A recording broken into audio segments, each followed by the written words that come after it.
On parle toujours, tous les jours, on parle de chloroquine, des essais en cours. On sait qu'il y en a un qui commence aujourd'hui, coordonné par le CHU d'Angers, avec 33 hôpitaux français qui y sont associés. Et puis il y a ceux qui reviennent à un vaccin. On rejoint le professeur Camille Loche, qui est directeur de recherche INSERM à l'Institut Pasteur de Lille.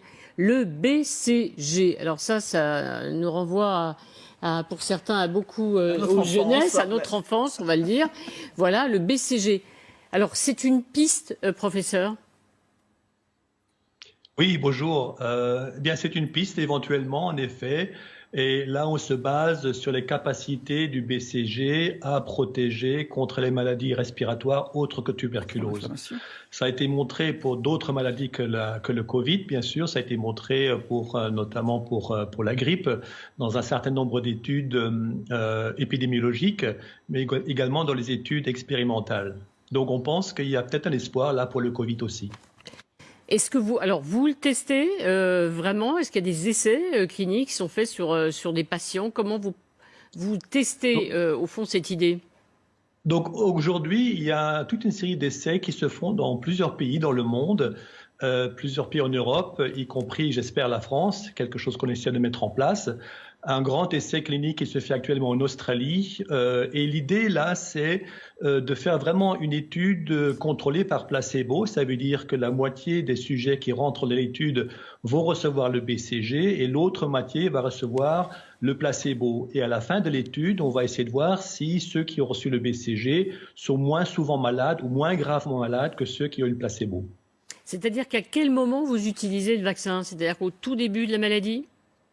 Donc l'idée, là, ce serait en effet de l'utiliser plutôt au début, voire même avant que les personnes soient infectées, pour voir si le BCG prévient dans une certaine mesure l'infection et si malgré tout les personnes sont déjà infectées, pour voir s'il atténue néanmoins la pathologie.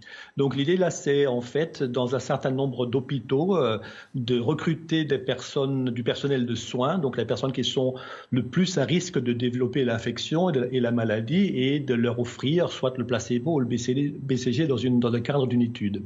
Alors, comme disait Roselyne, c'est un vaccin qu'on connaît bien quand on a connu ou qu'on a reçu quand on était tout petit. Il faut recommencer aujourd'hui? Oui, oui. Il faudra recommencer?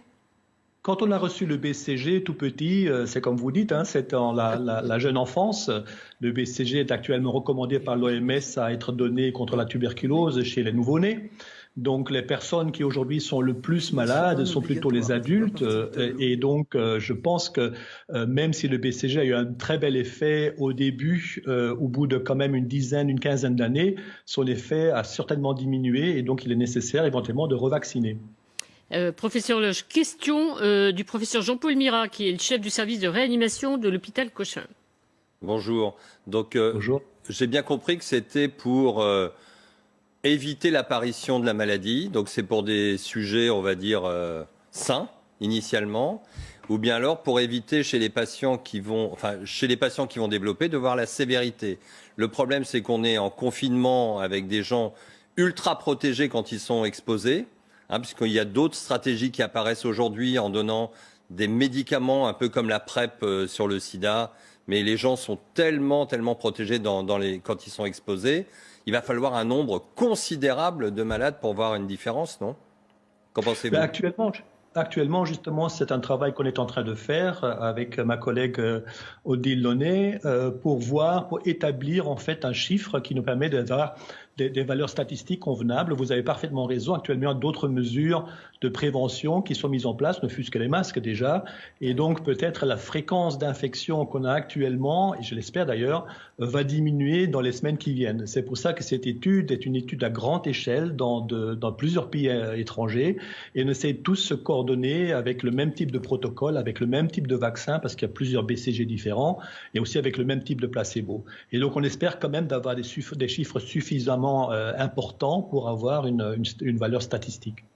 Si je peux être provocateur, est-ce qu'on ne devrait pas faire cette étude en Afrique, où il n'y a pas de masque, pas de traitement, pas de réanimation, un peu comme c'est fait d'ailleurs pour certaines études dans le sida, où chez les prostituées, on essaye des choses parce qu'on sait qu'elles sont hautement exposées et elles ne se protègent pas. Qu'est-ce que vous en pensez?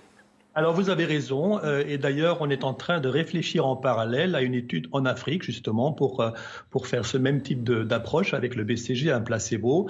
Je pense qu'il y a un appel d'offres qui est sorti, va sortir, et je pense qu'on va en effet sérieusement réfléchir à ça aussi. Ça n'empêche pas qu'en parallèle on puisse réfléchir à une étude aussi en Europe et en Australie. Bien sûr. Merci en tout cas, professeur Loche. Résultat quand? Parce qu'on est tous très impatients de connaître tous les résultats de tous les tests et toutes les expérimentations.